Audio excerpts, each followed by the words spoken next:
Ya hemos visto cómo está la economía a nivel mundial. Hemos observado varios elementos económicos de diferentes partes del mundo. Hoy hemos venido aquí para ver cómo anda la economía aquí en Europa.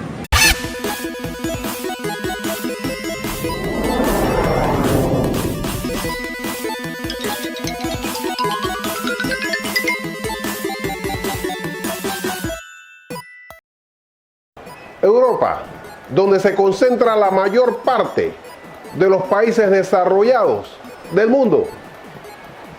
Vemos a Europa en situaciones de crecimiento durante muchos años. Sin embargo, eso cambió a partir de la crisis financiera mundial del 2007. En este año, mientras China crecerá más del 6%, Reino Unido va a crecer al 2.2%, Alemania va a crecer a menos del 2%, España crecerá al 1.4%, aunque probablemente crezca más del 2%. Casualmente, desde que su gobierno está en acefalía, desde diciembre del año pasado, Grecia va a seguir en recesión. Como vemos, no es una situación muy fácil para Europa durante el siguiente periodo. Recordamos perfectamente que en la década del 80 hablábamos de la crisis de la deuda en los países latinoamericanos, donde los países acreedores eran justamente Estados Unidos, Japón y Europa. Actualmente, los países más endeudados son los países europeos. Por ejemplo, actualmente el país europeo más endeudado es justamente Grecia, con 180% de su Producto Interno Bruto. Esto significa que tendría que producir lo que produce ahora y 80% más para pagar su deuda en un año. Italia debe 140% de su deuda. España hace poco superó el 100% de su deuda, o sea que su deuda es igual a su Producto Interno Bruto. Francia anda por el 90%, Irlanda casi el 80%, Alemania 70% de su Producto Interno Bruto es deuda. Panamá, por ejemplo, 38% de su Producto Interno Bruto es deuda. Vemos la situación, cómo anda tanto el crecimiento económico como el Producto Interno Bruto en los principales países europeos. Pero esto no es lo único. Un elemento a tomar en cuenta es la deuda por persona, la deuda per cápita. Todas las mañanas, cuando se levanta un irlandés, ya debe $50.000.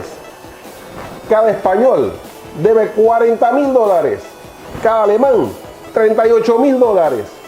Cada francés debe $34.000. Cada griego, cuando se levanta, debe $30.000 en deuda. Cada español debe $22.000 en deuda. Cada panameño, por ejemplo, debe alrededor de $4.500 en deuda. Esta es la situación de los países europeos y no dicta mejor. Ante esta situación, por supuesto, cada uno de los países componentes de la Unión Europea recibe tendencias internas de sectores que consideran que mejor estamos solos que mal acompañados. Por eso vemos tendencias como Inglaterra con el Brexit, que considera que es más oportuno para Inglaterra separarse de la Unión Europea y andar por su cuenta. Vemos sectores independentistas, no solamente en España con Barcelona, sino diferentes sectores a lo interno de la Unión Europea, y algunos que dicen que hay que alejarse lo más posible de Alemania. Esta situación se da porque la carga fiscal en los países europeos puede llegar hasta el 70% del ingreso de las personas. Antes, los ciudadanos europeos lo recibían y lo pagaban, no de muy buena gana, pero sabían que a cambio tenían muy buena salud, un sistema educativo magnífico, calles asfaltadas, buenos caminos, buen cuidado público, instituciones estables y una serie de beneficios que justificaban esa carga fiscal. Actualmente, ante la situación internacional, estos mismos sectores no aceptan la reducción de una serie de beneficios que le da el Estado, que ya no puede cargar con todo este sistema paternalista sobre todos los ciudadanos.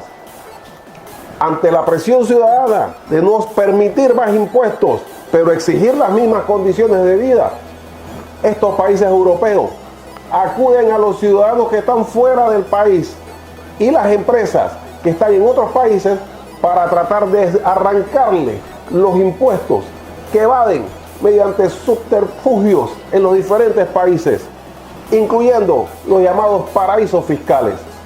Por eso los buscan en donde están y procuran tratar de sacarle el dinero. Sin embargo, esto no es una medida fácil. Estos ciudadanos elaboran sociedades anónimas en donde no aparecen ellos para que sus estados no los ubiquen. Por eso, Francia, Inglaterra, España, los países europeos presionan a los lugares en donde hay sistemas financieros para exigir que le den información de sus ciudadanos que se esconden tras las sociedades anónimas. ¿Cómo lo quieren lograr? Pues siguiendo el dinero. La mejor forma, seguir dónde está el dinero. ¿Y dónde está el dinero? Pues en los bancos. Seguramente estos ciudadanos que tienen sociedades anónimas en donde no aparecen sus nombres, sí aparecen aquellos en donde están sus cuentas corrientes. Por tanto, estos países europeos exigen en donde están los sistemas financieros, donde están los centros bancarios, que le den información automática de todo ciudadano que tenga cuenta en sus bancos a los países de donde son origen para poder perseguirles y cobrarles el dinero que a su juicio requieren para el bienestar del resto de los ciudadanos. Sin embargo, estos ciudadanos que tienen cuenta en esos países no les parece conveniente seguir pagando tanto impuesto en un país en donde ni siquiera viven ni hacen negocio. Por supuesto que estas medidas, ahora denominadas de transparencia, tienen un efecto de desaceleración en la economía, porque cualquier medida burocrática de papeleo, cualquier filtro que se le ponga al capital, hace que éste se desmotive en una proporción mínima. Por tanto, mientras se quiere perseguir a sus ciudadanos para quitarle los impuestos, por otro lado, esas mismas medidas desarrollan mecanismos que van en contra de su objetivo final, que es la recuperación de la aceleración, la recuperación de la economía de estos países. Los países europeos son países avanzados, de alto nivel cultural, de alto nivel educativo y con gran infraestructura. Por tanto, sería falso pensar que los países europeos y todos los países desarrollados van a caer aparatosamente en su economía. Es un periodo de ajuste en donde saldrán sectores como Donald Trump en Estados Unidos. Como él, saldrán caciques en diferentes países prometiendo cosas que no pueden cumplir y acudiendo al sector inferior de la sociedad, la gente con menor cultura, para hacerle creer que son la raza superior, que son el país señalado por Dios, que son el país en donde todo se va a resolver si nos divorciamos del resto de los países. Los que así piensan, lo que pretenden es regresar al feudalismo, la peor época en la historia de la humanidad, en donde se desconocían los elementos mínimos de la cultura y de las civilizaciones anteriores a ese sistema económico. Va a variar en los próximos años. Sabemos que va a tener efectos sobre otras variables macroeconómicas, pero eso es otra historia.